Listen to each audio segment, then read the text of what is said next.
Some friends of mine had told me about the program. I came out here, I checked it out. I spoke with Chef Raya, and I fell in love with this program. This program has become like a family to me. It offers so much. I wish I would have done this 20 years ago. I've always loved to cook. My family has had, there's been restaurant owners in my family and all that, and I've always had a passion for food and being in that service and the hustle and bustle of the getting food out and all that.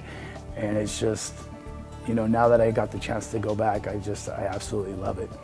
My favorite part of it is not only what we learn in class, but we get to go into the kitchen and absolutely put it right into, we get to work with it. We get our hands dirty, we get dirty, and it is a lot of fun.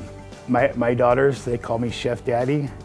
Both of them are going to be chefs for Halloween.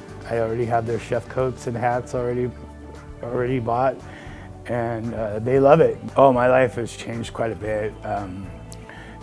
It just, from working and then now going to school, it's just opened, so many opportunities for me.